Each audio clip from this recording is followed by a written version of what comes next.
আল্লাহ তাআলার সতর্কীকরণ শাস্তি একটা পর্ব থাকে। সেই পর্ব শেষে একেবারে সর্বনাশী শাস্তির পর্ব শুরু হয়। তো আল্লাহ তাআলা আমাদেরকে আমাদের পাপাচারের কারণে, জুলুম, অনাচার, অবিচার এসবের কারণে অনেক ওয়ার্নিং দিয়েছেন আল্লাহ তাআলা। আমরা অনেক দাবানল দেখেছি, অনেক আঞ্চলিক ভূমিকম্প দেখেছি, আমরা অনেক সাইক্লোন, টর্নেডো আমরা প্রত্যক্ষ করেছি, আমরা অনেক ভাইরাসের আক্রমণ প্রত্যক্ষ করেছি, আমরা বিভিন্ন ধরনের মানুষে মানুষে হিংসা, জিজ্ঞাসা, যুদ্ধ, বিগ্রহ অলরেডি রানিং আছে। এর ভয়াবহ পরিস্থিতি আমরা দেখছি। এগুলো ওয়ার্নিং। যেমন সূরা হামিম আস-সাজদার 21 নম্বর আয়াতে আল্লাহ বলেছেন, ওয়ালানুযিকান্নাহুম মিনাল আযাবিল আদনা, আমি অবশ্যই তাদেরকে আস্বাদন করাবো মিনাল আযাবিল আদনা। আদনা আযাব, স্বল্প আযাব, মানে লঘু দণ্ড তাদেরকে আমি ভোগ করাবো। ওয়ালানুযিকান্নাহুম মিনাল আযাবিল আদনা দুনাল আযাবিল আকবার, আযাবে আকবরের আগে, সর্বনাশী শাস্তির আগে। যেমন বিভিন্ন জাতিকে একেবারে ডিলিট করে দিয়েছিলেন, মুছে ফেলেছিলেন সর্বনাশী শাস্তি দিয়ে। সেই শাস্তির আগে হালকা শাস্তি আমি তাদেরকে ভোগ করাবো। কেন? লাআল্লাহুম ইয়ারজিউন, যাতে তারা ফেরত আসে আমার দিকে, আমার সৃষ্টি যাতে আমার কাছে ফেরত আসে। রহমান রহিম, অনন্ত দয়াময়, প্রেমময় সৃষ্টিকর্তা আল্লাহ, তার দয়ার জন্যই আমাদের সৃষ্টি করেছেন। আমরা যখন তার দয়া পাবার উপযোগিতা হারিয়ে ফেলি, তার যে স্ট্রেট ওয়ে, সিরাতে মুস্তাকিম, সেটা থেকে দূরে সরে যাই, তখন তিনি আমাদেরকে প্রথমে শাস্তির একটা পর্ব দেন, যেটা ওয়ার্নিং, যেটা সংকেত, সিগন্যাল, রেড সিগন্যাল, যে ফিরে আসো, ফিরে আসো, ফিরে আসলে বেঁচে গেলাম। আর যদি ফেরত না আসি, তখন সর্বনাশী পর্ব শুরু হয়। এখন সর্বনাশী পর্ব অলরেডি শুরু হওয়ার পথে, সামনে একেবারে সর্বনাশী পর্ব আকাশ থেকে এটা আসবে। তো এই জন্য আজকে যে শিরোনামটা দেখতে পাচ্ছেন, এটি সকল ধর্মের জন্য, মুসলিম, ইহুদি, খ্রিস্টান, হিন্দু, বৌদ্ধ, সবার জন্য। যারা ধর্মপ্রাণ, যারা ধর্ম ফলো করে, সবাই কিন্তু সৃষ্টিকর্তা কেন্দ্রিক। এক এক ধর্ম এক একভাবে সৃষ্টিকর্তাকে পেতে চায়, সৃষ্টিকর্তাকে পেতে চায়। কিন্তু এখন বর্তমান পৃথিবী ধর্মীয় অনুশাসন ছাড়া বাঁচার আর কোনো উপায় নেই। দেখুন, আল্লাহ তাআলা ধর্মীয় গ্রন্থগুলো তিনি নাজিল করেছেন, এগুলোই সংবিধান। 104টি সংবিধান আল্লাহ নাজিল করেছেন, 104টি। তার মধ্যে আল কোরআন, কোরআনের আগে আল ইনজিল, আল ইনজিলের আগে আত তাওরাহ, মুসা আলাইহিস সালামের কিতাব যেটা, আল ইনজিল হলো ঈসা আলাইহিস সালামের যেটা, যেটা খ্রিস্টান ধর্ম যারা আছেন তারা বাইবেল রূপে আছেন। হয়তো কিছু বিকৃত হয়ে গেছে, কিন্তু মূল মেসেজগুলো যেগুলো কোরআনের সাথে মিলে দেখবেন যে ঠিক আছে। আর সামনে সামনে যেটা তাবুতে সাকিনা, তাদের যেই একটা একটা বক্স ছিল মুসা আলাইহিস সালামের উম্মতের মধ্যে, সেটার মধ্যে মূল কপি তাওরাতের একেবারে আকাশ থেকে নাজিল হওয়া যেটা, এটা সংরক্ষিত আছে। এটা বের হবে, তখন দেখা যাবে যে কোরআন যা বলছে, বাইবেল তাই বলছে, ইনজিল, তাওরাত তাই বলছে। তো তাওরাত এটা মুসা আলাইহিস সালামের কিতাব, মুসা আলাইহিস সালামের জাতি পৃথিবীতে আছে। তো তারপর জাবুর, দাউদ আলাইহিস সালামের যে কিতাব, এটি সাবিঈন বা তার দাউদ আলাইহিস সালামের ফলোয়ারদের কিতাব। সাবিঈনদেরকে মান্দাই ধর্ম অনুসারী বলা হয়। তো তারা জাবুরের ফলোয়ার। তাহলে এর সবই তো সংবিধান। বিধাতা কেন এই 104টি সংবিধান নাজিল করলেন? আমি আর আপনি যা ইচ্ছা তা লিখে দেব সেই জন্য না। আমাদের পার্শ্ববর্তী হিন্দু ধর্মের কাছে যে বেদ, তাদের ধর্মগ্রন্থ আছে বেদ। বেদ মানে হেকমা, আরবিতে হেকমা।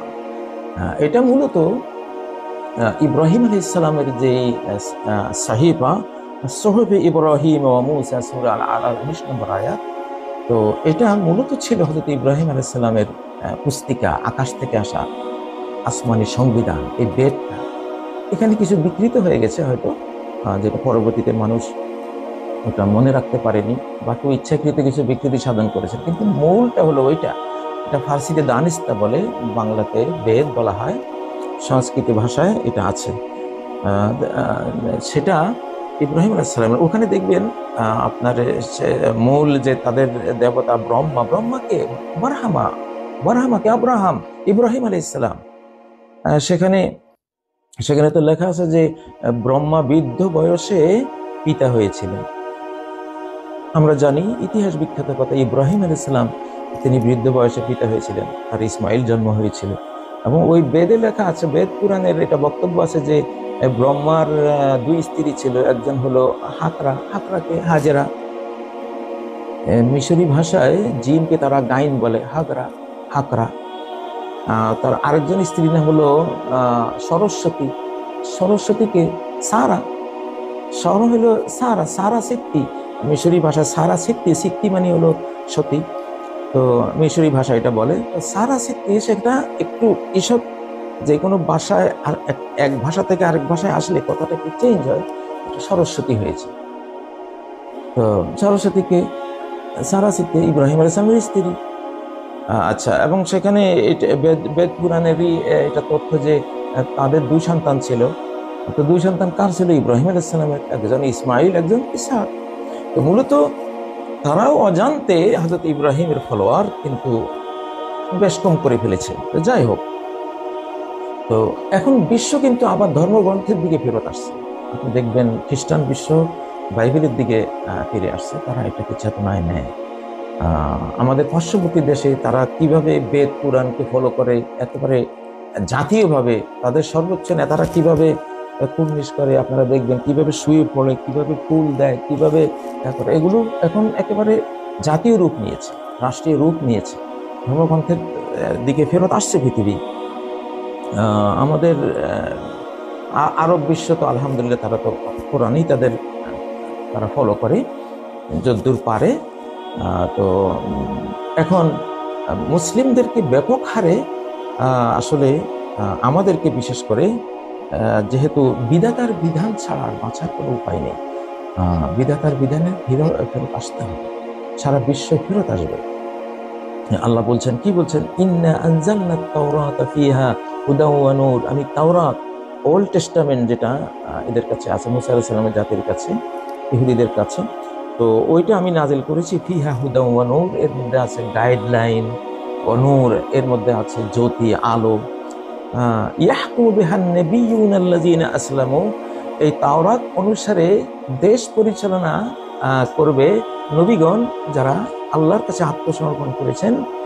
ওয়াল আহবার ওয়ার রুহবান, এবং তাদের ইহুদি জাতির যে আহবার, ওলামা, রেবাইরা আছে তারা, ওয়ার রুহবান যারা গির্জায় সন্ন্যাস ব্রত পালন করছেন তারা, এরা সবাই মিলে তাওরাত কিতাব দিয়ে নিজেরা, পরিবার, দেশ সবকিছু চালাবে।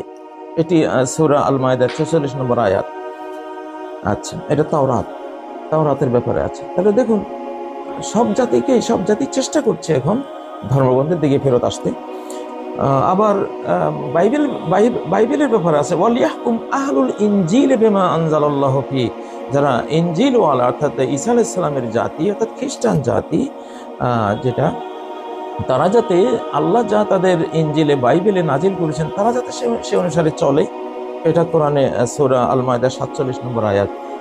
এখানে আবার আছে যে ইহুদিদের ব্যাপারে, তাওরাতের অনুসারীদের ব্যাপারে বলা হয়েছে, ওমাল্লাম ইয়াহকুম বিমা আনজালাল্লাহ ফাউলাইকা হুমুল কাফিরুন। আল্লাহ যা নাজিল করেছেন সে অনুসারে, বিধাতার বিধান অনুসারে যে সংবিধান রচনা করে না, বিচার কার্য সম্পন্ন করে না, তারা কাফের, তারা স্রষ্টাদ্রোহী। আসলে বিধাতার বিধান অমান্যই হলো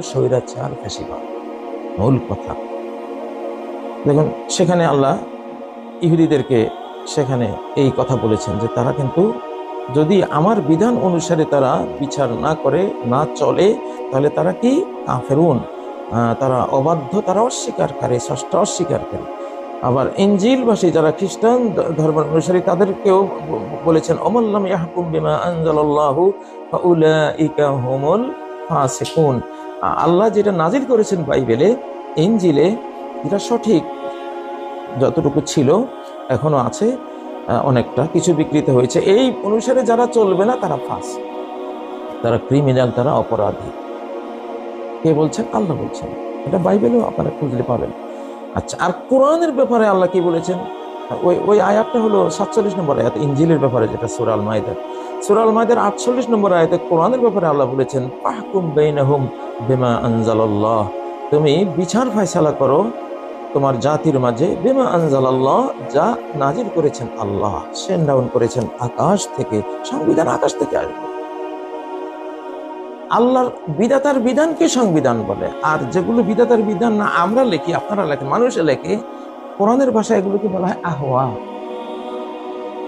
সুম্মা জাআলনাকা আলা শারিয়াতিন মিনাল আমর, আমি তোমাকে একটা শরিয়া দিয়েছি, সংবিধান দিয়েছি, ফাত্তাবিহা, তুমি এই শরিয়া ফলো করো, ওয়ালা তাত্তাবি আহওয়া আল্লাযিনা লা ইয়ালামুন, যাদের কোনো জ্ঞান নেই, তাদের আহওয়া, তাদের তাদের কুপ্রবৃত্তির আবর্জনা, কুপ্রবৃত্তিকে ফলো করো না। তো বিধাতার বিধানকে সংবিধান বলে, আর মানুষ যা লেখে এগুলো তাদের প্রবৃত্তির অনুসরণ মাত্র, মূর্খতার কারণে তারা এটা করে। আল্লাহ বলছেন, আমি বলছি না, কে বলছেন? বিধাতা নিজে বলছেন।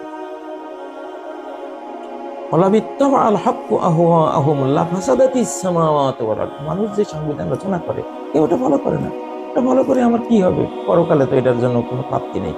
দুনিয়াতে যত প্রতারণা করে, একবারে একদল এসে এই সংবিধান রচনা করে, কিছুদিন পরে তাদের স্বার্থের জন্য যেই ধারা উপধারাটা সমস্যা হয় ওটা চেঞ্জ করে ফেলে। কিন্তু আল কোরআনের একটা বর্ণ বিসর্গ, একটা বিন্দু বিসর্গ চেঞ্জ করার কোনো ক্ষমতা আছে না। বিধান তো সেটাই, সংবিধান তো সেটাই, এটা চেঞ্জেবল না, ইউনিভার্সাল ট্রুথ, এটা চিরকাল একরকম থাকবে, ইউনিভার্সাল ল, সেটা হলো কোরআন। তো তাহলে এখানে আমরা দেখতে পাচ্ছি যে 104টি সংবিধান আল্লাহ তাআলা মানব জাতির জন্য নাজিল করেছেন।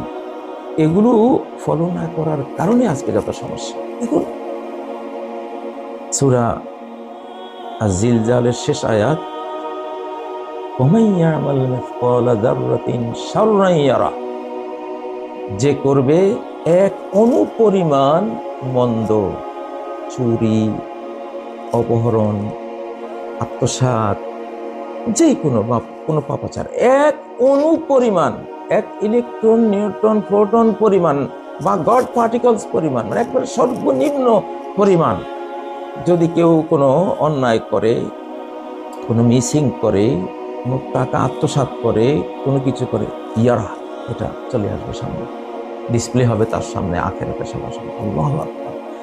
আপনি এই যে সৃষ্টিকর্তার বিধান, এই বিধান যদি বাংলাদেশে আজকে চালু থাকতো, এই যে লক্ষ লক্ষ কোটি কোটি টাকা, আজকে কারো কর্মকর্তাদের বাসা খুললেই টাকার খনি বের হয়, বিলিয়ন বিলিয়ন ডলার, কিভাবে সম্ভব?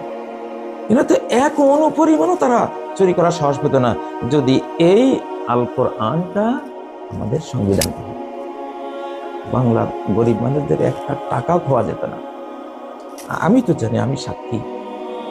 শিশুকালে আমরা যখন মক্তবে পড়েছি, আমি আরো বলেছিলাম অনেক বক্তৃতায়, তো শিশুরা কেউ কারো কলম চুরি করে, কেউ জুতা চুরি করে, শিশুকান্ত চুরি মানে ওরা তো বুঝে না, নিয়ে যায়। এখন ধরুন জুতা হারিয়ে গেছে, আমার জুতা নেই, বা কোনো একটা ছাত্রের জুতা নেই, ছাত্র গিয়ে মক্তবের ওস্তাদকে বললো, হুজুর আমার জুতাটা পাচ্ছি না। তা এখন হুজুরে বলতেছে, এই সন্তরা সবাই বল, একটা ছন্দ শিখেছে। কি ছন্দ? জুতা চুরি বাহাদুরি লাভ করলি কি, হাসরের দিন খাড়া হবি জুতা গলায় দি। হ্যাঁ, যে জুতাটা সরিয়েছে সেও কিন্তু পড়তেছে, হাসরের দিন খাড়া হবি জুতা গলায় দি। দেখা গেল যে ওই ক্লাস ছুটি হওয়ার পরে কিছুক্ষণ মধ্যে জুতা ওই বাংলা ঘরে কাছারির মধ্যে জুতা হাজির। কারণ সে চিন্তা করে সর্বনাশ, কেয়ামতের ময়দানে এই জুতা গলা দিয়ে দাঁড়াতে হবে। মানে যেটাই চুরি হতো, কলম চুরি করলে কলম চুরি, বাহাদুরি লাভ করলে কি হাসরের দিন খাড়া হবি কলম গলায় দিন অবস্থা দিয়ে একটা একটা কোরআন সুন্নাহ থেকে ওই আলোকে বানিয়ে নিয়েছে। তা আমরা তো আরেকজনের ক্ষেতের একটা কাঁচামরিচ ছিটতে গেলেও 10 বার হাত যাইতে 10 বার হাত ফিরাইতাম, পারতাম না, ফিরত আসতাম। আমার বাড়িতেই দুই বাগানের মাঝখানে আইলের উপরে একটা সুপারি গাছ ছিল। আমরা শিশুরা সবসময় ওই গাছের সুপারির জন্য দৌড়তাম। মানে এই মালিকেও নিত নাই, বলতো যে এটা তো ভাই মাঝখানে, এটা তোমার। আবার এই বাগানের মালিক বলতো না, তুমি আমার ঠকাতে চাচ্ছ, মরার পরে তুমি কেবে যে আমার সুপারি দিচ্ছ, এখন তোমার নেকামলগুলি দিয়ে দাও। এই বাগানওয়ালা কি না পারে, এই বিধাতার বিধান। সুবহানাল্লাহ। সহিহ মুসলিমের একটা ঘটনা হয়তো হয়তো অনেকে জানেন, যে একজন জমিন বিক্রি করেছে। তো জমিন বিক্রি করার পরে যিনি কিনেছেন তিনি ওই জমিনে কর্ষণ করার সময় হাল চাষ করতেছেন। তো একটা স্বর্ণের কলসি বেরিয়ে আসছে, স্বর্ণ ভরা, কোটি কোটি টাকার সম্পদ। তখন এই যিনি পেলেন কলসিটা, তিনি বিক্রেতা, জমিন বিক্রেতার কাছে দৌড়লেন, ভাই আমি তো তোমার থেকে জমিন কিনেছিলাম, স্বর্ণের কলসি তো কিনিনি, তোমার জমিনে এই কলসিটা বেরিয়ে আসছে, ভাই তুমি না। সে বলল সর্বনাশ, আমি তো বিক্রি করে দিয়েছি সব সুদ্ধা, তুমি আমার পরকাল নষ্ট করবা, কিছুতেই আমি এই স্বর্ণের কলসি নিব না। এটা ভাই, এরপরে মামলা হয়েছে। এ কয় তোমার, আর সে কয় না এটা আমার না তোমার, না নেয়ার জন্য মামলা। আর আমরা হলে তো, আমরা যারা আল্লাহর এই সংবিধান, বিধাতার বিধান আমরা মানি না, চলি না, ইমান এনেছি কি আমাদের জীবনে না, আমরা তো বলে তাড়াতাড়ি কর, কেন বুকাবো, সাথে সাথে সংরক্ষণ করতে হবে। আর তারা না নেওয়ার জন্য পরে জর্জের কাছে গিয়ে উপস্থিত দুইজন। মামলা কি? মামলা হলো উনি জমিন বিক্রি করেছেন, এখন ওনার জমিনে আমি কলসিটা পেয়েছি, স্বর্ণের কলসি। এখন উনি বলে যে উনি এটা জমিন বিক্রি করেছেন সব শুদ্ধ, আমার তো এটা মনে শান্তি আসে না, আমি এটা নিয়ে পরকালে আমি আল্লাহর কাছে কি জবাব দেবো। তুমি কি বলো? সে বলে যে আমি বিক্রি করে দিয়েছি, আমি আর ভাই এসব স্বর্ণ টন্য আমি চিনি না, আমি পারবো না, এটা আমার না, এটা আমি নিতে পারবো না, আমি কার জিনিস নেব। বিচারক মনে করলেন, বলেন যে তোমাদের ছেলে মেয়ে কি আছে? তোমার কি আছে? ছেলে আছে। তোমার কি আছে? মেয়ে আছে। তো যাও, ওই ছেলের কাছে তোমার মেয়ে বিয়ে দাও, আর এই এক কলসি স্বর্ণ ওই বিয়েতে ব্যয় করো। এখন দেখো তো, আগের মালিক পরের মালিক, না নেয়ার জন্য গন্ডগোল, মামলা হয়েছে। যাও এখন, তাইলে আর কোনো সমস্যা নেই, বিয়ের মধ্যে ব্যয় করে দিলে দুইজনে পাইলে, দুইজনে পাই, বা দুইজনে তো সরাসরি নিলে না, তোমাদেরই ছিল, তোমাদেরকে দিয়ে দিলে, এটা তো একটা মালিক তো অবশ্যই আছে। এই এই অবস্থা হবে। আমরা তো ইসলামিক ইতিহাসে পড়েছি যে সরকারি গম, হযরত ওসমানের ব্যাপারে তো এই কাহিনী আছে, যে উনি ওনার কাছে একজন টাকা চাইতে আসছে। এখন এসে ওই ওই লোক দেখে যে উনি বসে বসে গমের ইয়ে থেকে, স্তূপ থেকে পিঁপড়া গম নিয়ে যাচ্ছে, আর উনি পিঁপড়ার মুখ থেকে গম এগুলো কেড়ে কেড়ে আনছেন। দিদি কত বড় বখিল এই লোক, এই লোকের কাছে আমি কিছু পাবো? সে পিঁপড়া মুখ থেকে গম কেড়ে আন। পরে উনি বলেন যে এটা সরকারি গম, জনগণের। এটা একটা কাহিনী। এই এর চেয়েও আরো সূক্ষ্ম সূক্ষ্ম, আরো বাস্তব জীবন ঘনিষ্ঠ কাহিনী আছে, ইসলামিক ঘটনা, বাস্তব ঘটনা আছে। তো এখন বাংলাদেশে যে হাজার হাজার কোটি টাকা চলে যাচ্ছে, তারা আবার নিয়ে সংরক্ষণ করতেছে যাতে এটা কেউ দেখতে না পারে, মাটির নিচে এটাকে ইয়ে করছে। মানে আছে কিছু কোন মনুষ্যত্ব, মানবতা, জনকল্যাণের কি আছে? কেন নাই? স্বাধীনতা কাকে বলে? বিধাতার অধীন থাকাই স্বাধীনতা, বিধাতার বিধানের ভেতরে থাকাই স্বাধীনতা। আপনি দেশ স্বাধীন করলেন, সংবিধান নিজে লিখলেন, আহ্বা নিজের নিজের খাহে ছবিতে যা আছে লিখলেন, আপনি তো গোলাম বানালেন, জাতিকে আপনার গোলাম বানিয়ে দিলেন। ওই স্বাধীনতা যতক্ষণ আল্লাহর বিধাতার সংবিধান আসবে না, ততক্ষণ জাতি পরাধীন। তার কাছে পরাধীন যারা এটা লিখছেন, এটা পরাধীনতা। যে যার বিধান মানে সে তার পরাধীন, যে যার বিধান মানে সে তার পরাধীন। তার গোলাম, তার স্লেভ। তো এখন এই বিধান কে লিখবে? যারে দিয়ে লেখাবেন গোটা জাতি তার স্লেভ হয়ে গেল, তার হাতে পরাধীন হয়ে গেল। লাভ কি হলো? বিধান মানাই যে বান্দিগি বা ইবাদত। দেখুন এটা সূরা ইউসুফের মধ্যে আল্লাহ তাআলা কি বলছেন, ইনিল হুকমু ইল্লা লিল্লাহ, বিধান তো আর সংবিধান রচনার কারো অধিকার নয়, ইল্লা লিল্লাহ, অধিকার শুধু আল্লাহর। ইনিল হুকমু ইল্লা লিল্লাহ, শুধু আল্লাহর। ইউসুফ আলাইহিস সালাম জেলখানায় থাকতে কয়েদিদেরকে ওয়াজ করতেছেন, ইনিল হুকমু ইল্লা লিল্লাহ, বিধান বলো, সংবিধান বলো, সবকিছু দেয়ার অধিকার কার? শুধুই আল্লাহর, আর কারোই অধিকারই নেই। আমারও আল্লাহ তা'বুদু ইল্লা ইয়া, তিনি আদেশ করছেন যে ইবাদত করবে না তিনি ছাড়া আর কারো। এখন সংবিধান বা বিধান, হুকুম, এটা বলার পরে বলছেন আল্লাহ ছাড়া আর কারো ইবাদত করুন না। তার মানে কি, যেটাকে আল্লাহ হুকুম বলছেন সেই হুকুম পালনই ইবাদত। এখানে হুকুম পালন, এটা বলেন নাই যে আমার আল্লাহ তাতামাসসালু বিহুকমি গায়রিহি, তিনি আদেশ করছেন যে তার হুকুম ছাড়া অন্য কারো হুকুম মানিও না, এটা বলছেন না। তিনি বলছেন তার ছাড়া আর কারো ইবাদত করে না। মানে ওই যে আগের অংশে হুকুমের কথা বলেছেন, হুকুম পালনে তো ইবাদত, দাসত্ব। তো এই জন্য এখন স্বাধীন বাংলাদেশ রক্ষা করবে কিসে? তার স্বাধীন সংবিধান। স্বাধীন সংবিধান কোনটি? ওই যে 104টি আকাশের সংবিধান এসেছে বিভিন্ন জাতির কাছে, নূহ আলাইহিস সালাম থেকে।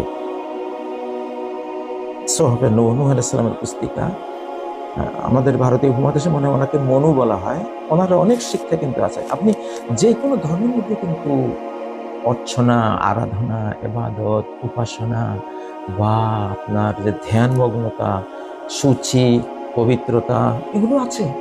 হয়তো হয়তো তারা সৃষ্টিকর্তার কিছু বিধান রহিত করে, পরিবর্তন করে বিভিন্ন ধরনের সৃষ্টি পূজা ঢুকিয়ে ফেলেছে, এই জন্য তারা ক্ষতিগ্রস্ত হচ্ছে। কিন্তু সকল ধর্মে জিনা ব্যভিচার ঘৃত, নিন্দনীয়, শাস্তিযোগ্য। সকল ধর্মে, হিন্দু ধর্ম বলেন বা ইহুদিদের ধর্ম বলেন, খ্রিস্টানদের ধর্ম বলেন, মুসলিম ধর্ম বলেন, সব ধর্ম ধর্ম সবসময় একটা সুন্দর অনুশাসন দেয় সকল ধর্মে। আমাদের শিশুকালে আমরা দেখতাম যে আমাদের পার্শ্ববর্তী হিন্দু বাড়ির মেয়েরা এই পর্যন্ত ঘোমটা টেনে দিয়ে তারা আসতো। হিন্দু মেয়ে খুব শালীন ড্রেসে একবারে ঘোমটা টেনে দিয়ে তারা রাস্তায় বের হতো, কত ভক্তি আসতো। আপনি ইহুদিদের মূল ধর্মে যেই ড্রেসটা আছে মেয়েদের, আপনি দেখবেন ওদেরকে দেখলে আপনি কল্পনাই করতে পারবেন না যে এরাও মুসলিম। একদম বোরকা, আমাদের মুসলিমা মায়েরা যেই বোরকা পরে একদম সেরকম আমেরিকায় আছে, ইহুদিদের মধ্যে আছে, এটা আছে। তো মূল আপনি বাঁচতেই পারবেন না বিধাতার বিধান ছাড়া। এইবার আপনাদেরকে আমি একটা সতর্কীকরণ দিচ্ছি, 10 নম্বর মহাবিপদ সংকেত আপনাদেরকে দিচ্ছি। 10 নম্বর মহাবিপদ সংকেত দিচ্ছি। একটা হলো, এক হাতে ফেরাউনের মমি, আর এক হাতে নূহ আলাইহিস সালামের কিস্তি, নূহের জাহাজ, এটা দিচ্ছি। আমি একদিন বলেছিলাম আপনাদের যে ফেরাউনের মমি 3000 বছর দেশটির আড়ালে আল্লাহ রেখে দিয়েছেন। রেখে দিয়ে 1881 খ্রিস্টাব্দে মিশরের দুইজন কৃষকের মাধ্যমে এটা মাটির নিচ থেকে, এটা লম্বা ঘটনা আছে, সেই ঘটনা বলার আমার দরকার নেই, এটা আল্লাহ বের করেছে। মরিস বুকাইলি তাকে দিয়ে ফ্রান্সের সরকার ওই লাশটা আনিয়েছিলেন ফ্রান্সে, গার্ড অফ অনার দিয়ে অনেক কিছু করে নিয়ে এসছেন। নিয়ে এসে পরীক্ষা নিরীক্ষা করিয়ে তারপর মরিস বুকাইলি এখানে তিনি ছিলেন এটার পরীক্ষক। তিনি বললেন যে এই লাশ সম্পর্কে এমন একটা তথ্য আমি পেয়েছি যেটা পৃথিবীর কেউ জানে না। কি সেই তথ্য? এই লাশটা সাগরে ডুবে মারা গিয়েছিল, তার সারা দেহে সাগরের লবণাক্ততা। যে যন্ত্র দিয়ে এটা তিনি বের করে এনেছেন, এই যন্ত্র সর্বাধুনিক, এটা অতীতে কেউ আবিষ্কার করতে পারেনি। তো ওই জন্য উনি দাবি করলেন যে এটা আমার দায়িত্ব, তো এটা পৃথিবীর এই লাশের ব্যাপারে কেউ এর আগে এটা জানে না। একজন মুসলিম শুনে বলে যেটা আমাদের কোরআনে আছে, সূরা ইউনূসের মধ্যে তো এটা আছে। হ্যাঁ, যে আমি তাকে ডুবিয়ে দিয়েছি, বিভিন্ন কোরআনের বিভিন্ন আয়াতে ফাগরাকনাহু ওয়া মান মাআহু জামিয়া, তাকে আমি ডুবিয়ে দিয়েছি, কোরআনের তথ্য। তো এবং সূরা ইউনূসের মধ্যে যেটা তো তথ্য আছে যে ফালিয়াউমা নুনাজ্জিকা বিবাদানিকা লিতাকুনা লিমান খালফাকা আয়া, সূরা ইউনূসের 92 নম্বর আয়াত। যে তাকে ডুবিয়ে দেওয়ার পরে আল্লাহ কি বললেন, আজকে তোমাকে আমি তোমার এই দেহটা আমি রেখে দেব।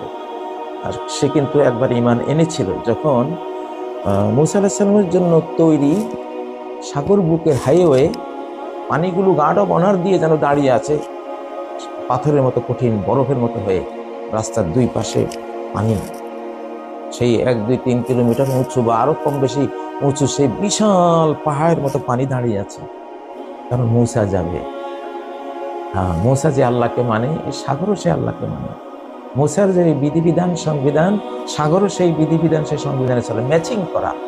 বিধাতার বিধান হলো টোটাল সৃষ্টি জগতের সাথে যেহেতু ম্যাচিং করা, এই জন্য এই বিধান যারা ফলো করে গোটা সৃষ্টি জগৎ তাদেরকে শ্রদ্ধা করে, সম্মান করে, বাঁচাবার দায়িত্ব পালন করে। মূসা আলাইহিস সালামের জন্য তো ওই রাস্তাটা তৈরি হয়েছিল। ফেরাউন যখন এখান দিয়ে ঢুকলো, ঢুকে দূর থেকে সে দেখছে যে সামনে রাস্তা মিলে যাচ্ছে, পানি হয়ে মানে বিলীন হয়ে যাচ্ছে, তখন সে আমান্ত বলে চিৎকার দিয়েছে। ধ্বংস এখনো একেবারে তার শুরু হয়নি, একটু দূরে হাত্তাই যা আদরাকাহুল গরাক, মানে নিমজ্জন হওয়ার পরিবেশ তাকে পেয়ে গেছে। পরিবেশ মানে সে নিমজ্জিত এখনো হয় নাই, নিমজ্জিত হওয়ার অবস্থা, এদরাক মানে হলো এটা পেয়ে গেছে, মানে অবস্থা আসতেছে, তখনই সে বলে ফেলছে লা ইলাহা ইল্লাল্লাযী আমানাত বিহি বানু ইসরাঈল। আমি তো ঈমান এনে ফেলছি, মূসা আলাইহিস সালামের যে মাবুদ, বানি ইসরাঈলের যে মাবুদ, তার উপর আমি ঈমান এনেছি। তো যেহেতু সে ঈমান এনে ফেলেছে, আল্লাহর বিধান হলো শাস্তি এসে গেলে আমি আর বাঁচাবো না, আল্লাহ বাঁচাননি তাকে। কিন্তু সে তো মুখে কালেমাটা এনেছিল, হয়তো বা আল্লাহ সেই জন্য তার মমিটা নদীর কূলে, সাগরের কূলে, লোহিত সাগরের পাড়ে যেতে দিয়েছে। তার ফলোয়াররা দেখেছে, দেখে এটাকে সসম্মানে মমি করে রেখে দিয়েছে। সব আল্লাহর সিস্টেম। আচ্ছা, 1881 খ্রিস্টাব্দে কেন এটা আল্লাহ বের করলেন? 1881 পরে 1883 খ্রিস্টাব্দে এক বিশাল ভূমিকম্প হয়েছিল তুরস্ক সহ এসব অঞ্চলে। সেই ভূমিকম্পে নূহ আলাইহিস সালামের জাহাজটা বেরিয়ে আসলো আরারাত পর্বতে, নিচ থেকে বেরিয়ে আসলো ভূমিকম্পের ঝাঁকুনি খেয়ে 2 বছর পরে। তাহলে 1881, 1883, 1883 এটা বেরিয়ে আসছে। এটা পরে 1945 সালে যখন রাশিয়া এই অঞ্চলে যুদ্ধ করত, রাশিয়ান পাইলটরা ওইটা দেখে শনাক্ত করেছিল প্রথম। এরপরে বিভিন্ন দেশের বিজ্ঞানীরা এসেছেন, এটা প্রমাণিত সত্য। আচ্ছা, কেন 1881, 1883-তে দুটা জিনিস বের হলো? আপনারা হয়তো এখন আমাকে প্রশ্ন করতে পারেন, বের হয়েছে কি হয়েছে? না, অনেক কিছু হয়েছে। এখানে আল্লাহ তাআলা নূহ আলাইহিস সালামের জাহাজের ব্যাপারে সূরা আল কামারের 15 নম্বর আয়াতে বলেছেন, ওয়ালাকাদ তারাকনাহা আয়াতান ফাহাল মিন মুদ্দাকির। নূহ আলাইহিস সালামের জাহাজ, নূহের জাহাজ আমি ছেড়ে রেখেছি পৃথিবীতে, অবশিষ্ট রেখেছি পৃথিবীতে। হ্যাঁ, এটা একটা আমার নিদর্শন। ফাহাল মিন মুদ্দাকির, এটা থেকে কেউ কি উপদেশ নিবা? এটা তো একসময় বের হবে, উপদেশ নিও। যেই যুগে বের হবে, যখন বের হবে, সেই যুগের একটা পর্বের শেষ পর্বে নূহ আলাইহিস সালাম যেমন দাওয়াত দিতে দিতে দাওয়াতের শেষ পর্বে মহাপ্লাবন এসেছিল। তো এই জাহাজ যখন বের হবে, এটা বের হওয়া থেকে হয়তো 100, 200, 100 বা এখন তো 1883 যদি হয়, এখন 2024, ধরুন কত 140, ধরুন 140-42 বছর হয়ে গেছে। তো নূহ আলাইহিস সালামের যেমন দাওয়াতের শেষ পর্বে মহাপ্লাবন এসে সব শেষ করে দিয়েছিল, এই জাহাজ আবিষ্কার হওয়ার, প্রকাশ হওয়ারও শেষ পর্বে, লাস্টের দিকে গিয়ে সেই ঘটনা ঘটবে। এখন যারা দুর্বল আছো, মজলুম আছো, তোমরা বেঁচে যাবা। নূহের জাহাজ, যারা বিধাতার বিধান ফলো করবা, এরা যেন নূহের জাহাজে আছে। এখন শরিয়াটাই, বিধাতার বিধানই এখন জাহাজ। যে 104টি আসমানি কিতাব নাযিল হয়েছে, 104টি আসমানি কিতাবের মধ্যে অবিকৃত যা রয়ে গেছে, আর কোরআন তো পুরোটাই অবিকৃত, পুরোটাই শুদ্ধ। 104টি আসমানি কিতাবের এসব বিশুদ্ধ বিধিবিধানে নূহের জাহাজ, এগুলো যারা ফলো করবে বেঁচে যাবা।